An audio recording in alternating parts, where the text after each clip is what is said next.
dari bahankain.com. Hari ini saya sudah bersama Saya Lani Ambarwati dan di sini saya mewakili brand LA by Lani Ambarwati dan nantinya ke depan akan berkolaborasi dengan bahankain.com. Jangan lupa ya, nanti kolaborasi antara Lani Ambarwati dengan bahankain.com di Jogja Fashion Week hari Minggu tanggal 16 jam 12 siang di Jogja Expo Center. Oke, jangan lupa nonton. Oke, nah boleh diceritain nih Bu, gimana awal perjalanan menjadi seorang fashion designer yang akhirnya juga membuka brand sendiri? Oke, awalnya dari makeup artist, kemudian sering bertemu dengan orang dan pada akhirnya saya sering melayani kayak pembuat kayak ini apa busana-busana untuk Dimas Diajeng, Putri Indonesia. Kemudian saya support untuk beberapa stasiun televisi di Jakarta gitu. Jadi itu adalah branding yang istilahnya membranding tapi nggak cuma fashion show ya, tapi bisa juga support artis atau support untuk acara tertentu gitu. Misalnya pemain band, entertain atau apapun. Untuk yang masih belajar mungkin bisa bergabung di kelompok anak muda berbudaya atau KLAM. Nanti arahnya ke depan kebetulan di Jogja ini ada, atau di Indonesia ya, ada 2 organisasi untuk fashion. Itu APPMI dan Indonesia Fashion Chamber. Nah, kebetulan saya ada di IFC, Indonesia Fashion Chamber, yang anggotanya ada sekitar hampir 300 desainer seluruh Indonesia gitu. Jadi sebelum bergabung tuh mungkin bisa ikut komunitasnya dulu, community, IFC community, untuk tahu, untuk belajar di situ. Nanti kita adakan banyak workshop, pameran kita juga melibatkan IFC community. Kemudian atau bahkan fashion show, fashion show tuh kita juga akan melibatkan IFC community. Itu juga untuk persiapan sebelum masuk ke organisasi IFC. Ya, karena kalau untuk organisasi itu kan ada banyak persyaratan, termasuk brandnya sudah berjalan berapa tahun perusahaannya, kemudian staffnya ada berapa, terus sudah berapa kali masuk media, berapa kali melakukan pementasan atau presentasi karya, kayak gitu. Jadi mulainya itu dari komunitas. Dari situ baru mungkin kalau memang sudah berkembang, sudah ada nih brandnya, bisa ikut organisasinya. Iya, pokoknya harus tidak malu, pede, dan semangat untuk belajar. Mudah bergaul dengan siapapun itu penting. Gitu. Oke. Untuk membangun brand yang punya identitas kuat itu gimana ya gitu? Mulai dari mana? Gitu? Mulai dari passion Anda, atau mulai dari setiap orang kan punya hobi, kegemaran masing-masing, ya kan? Jadi misalkan ya DNA ya, tadi ngomongin DNA atau karakter kan? Ada yang orang berkarakter feminim, ada yang maskulin, walaupun cewek tapi maskulin. Nah, itu akhirnya mengarah juga ke DNA yang akan kita ambil. Jadi misalkan saya ini lebih ke androgini ya, tapi saya feminim tapi androgini juga gitu kan. Jadi saya banyak awalnya kan saya di kebaya kan feminim. Terus lambat laun itu saya lebih nyaman di androgini tadi. Di androgini. Nah, jadi itulah yang akhirnya menjadi karakter orang. Kalau melihat desain saya ini pasti Lani Ambarwati gitu kan. Berarti identitas brand itu muncul dari karakter diri sendiri. Satu karakter, gitu. Kemudian pembelajaran, dan kita juga jangan lupa untuk melihat selalu lingkungan kita, mengadopsi sekitar juga kan, perubahan mungkin bagaimana cara kita memandang hidup itu juga mempengaruhi banget. Gitu. Untuk selanjutnya kan ini ada project untuk JFW nih ya. Ya. Nah, mungkin boleh diceritain gimana identitas brand itu masuk untuk ke koleksi JFW ini gitu. Di era sekarang ini kita tuh banyak, kita kan harus melihat pasar nih.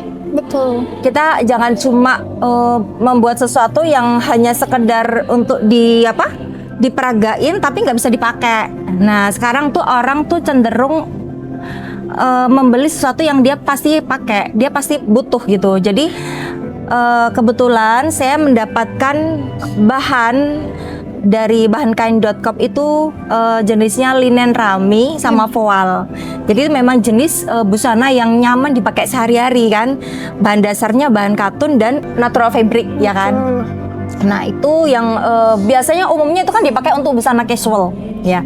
Tapi di sini saya coba olah gimana caranya busana itu bisa untuk busana kerja, jadi smart casual.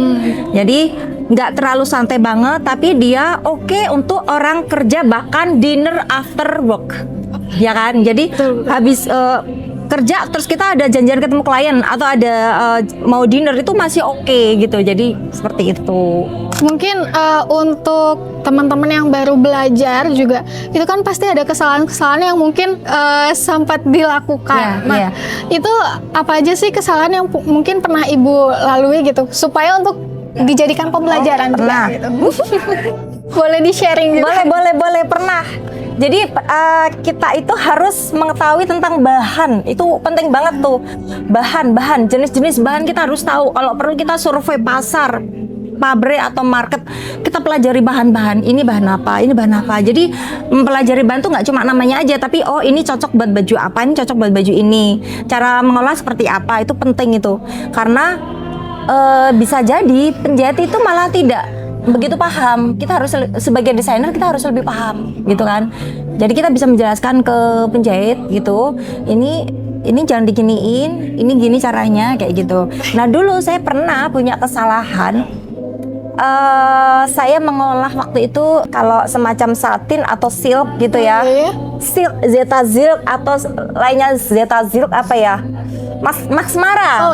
Ya kan bahan-bahan jatuh kayak gitu kan, bahan polyester, polyester kan. Itu saya trikot. Bisa paham kan? Nah itu memang karena kan memang awal banget, masih awam, itu gimana caranya untuk menjadi tegas gitu kan, untuk menjadi lebih berstruktur kayak gitu. Saya trikot itu ya, itu memang apa ya, selain effortnya ini juga nggak tepat sebenarnya. Bahan-bahan seperti bahan-bahan jatuh jangan pakai trikot. Kalau trikot itu lebih ke bahan-bahan yang kayak katun, linen atau semacam itu. Kalau misalkan mau bahan metalik yang dia tebel bisa pakai bridal ya kan, satin bridal itu kan tebel, nah tapi dia metalik gitu kan. Itu jadi bahan satu utama. Yang kedua itu adalah itu tadi, jangan kita terpaku untuk membuat desain yang dia semacam sebagai art aja, tapi coba pikir baju itu bisa dipakai nggak gitu ya kan. Ini mohon maaf ya, mungkin masukan juga buat dunia pendidikan ya, entah mungkin SMK atau mungkin di kampus-kampus gitu ya. Jangan hanya mohon maaf mungkin mengajarkan seni itu penting, kreativitas tinggi itu penting, tapi kita juga harus tidak boleh mengesampingkan tentang nilai manfaat atau yang baju itu bisa dipakai buat apa gitu kan. Jadi jangan cuma kesannya kayak futuristik aja atau mungkin kutur-kutur ya, saya bilang kutur-kuturan ya, kutur-kuturan kayak kutur tapi bukan kutur beneran.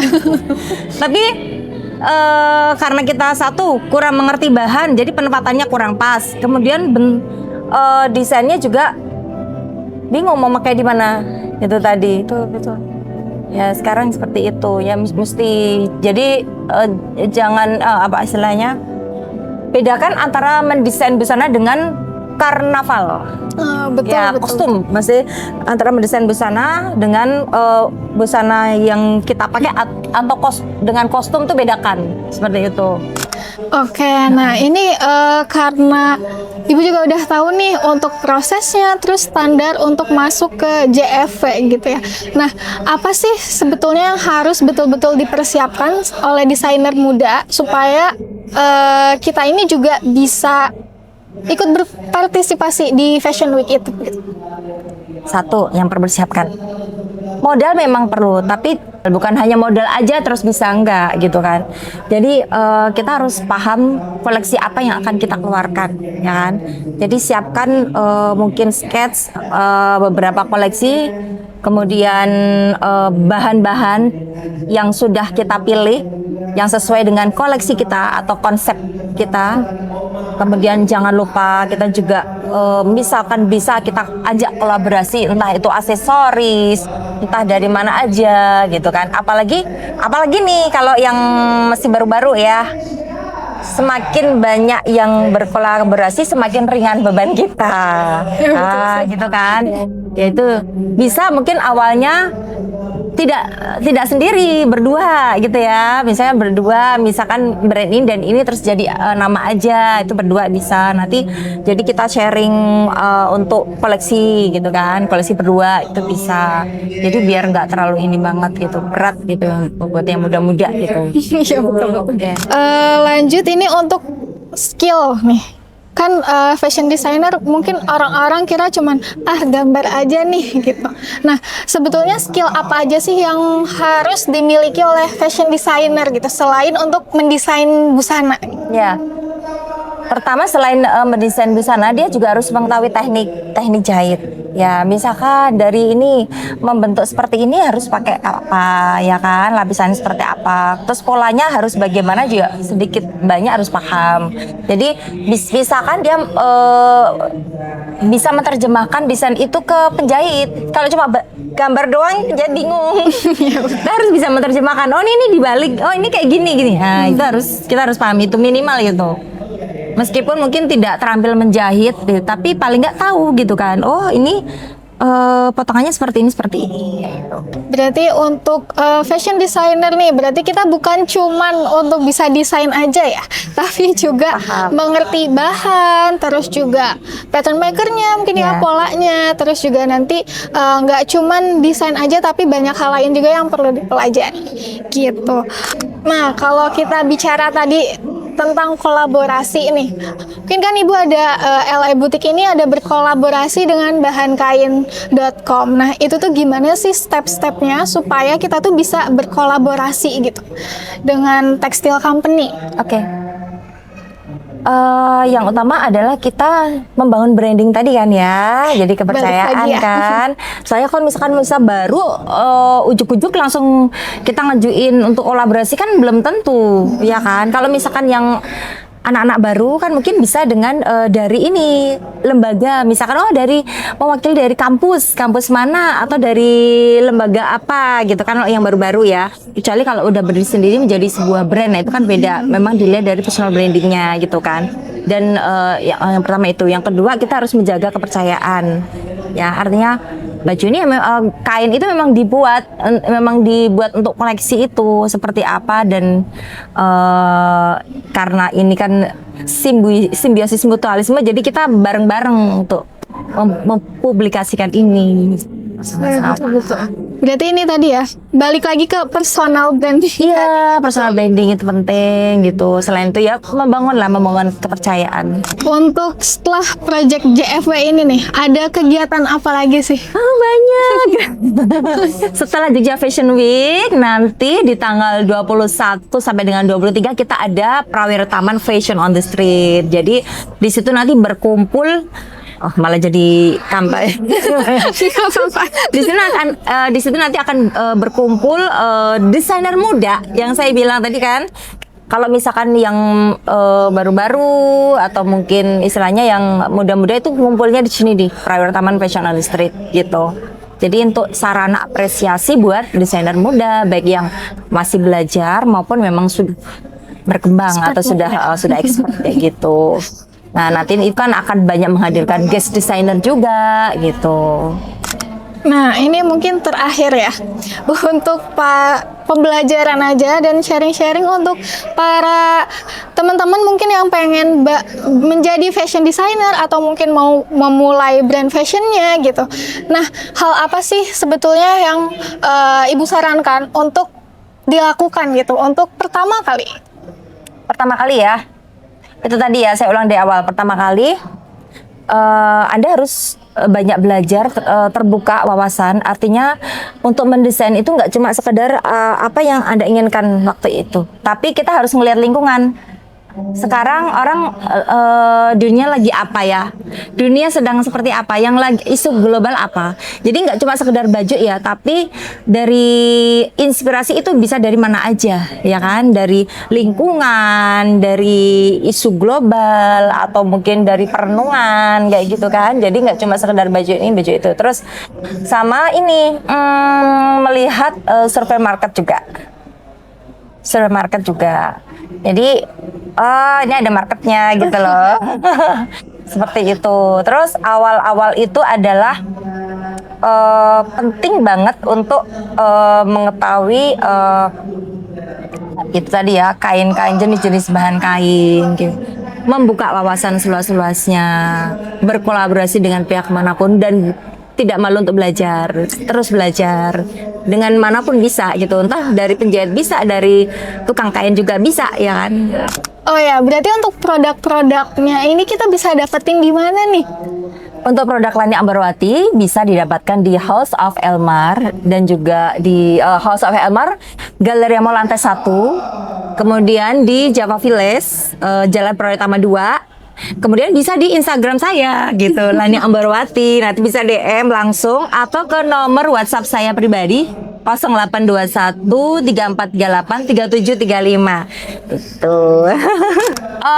Untuk kalian yang bergerak di bidang entertainment ya, entah itu pemain musik atau mungkin artis, bisa mengkolaborasikan ataupun mempercayakan busananya ke Lani Ambarwati ya. Kita bisa menyelesaikan apapun karakter Anda. Betul, nanti bisa banget dihubungi aja Spesial untuk desain sosmednya. gitu. Ya. Terima kasih ya. Oke, jadi teman-teman banyak banget nih insight yang kita dapatkan dari Ibu Lani Ambarwati ya. Oke, untuk sesi bincang-bincang kali ini mungkin kita akhiri sampai sini. Terima kasih banyak ya Ibu sudah meluangkan Sama-sama. waktunya. Terima kasih buat memberi semuanya. banyak insight juga buat kita. Terima kasih.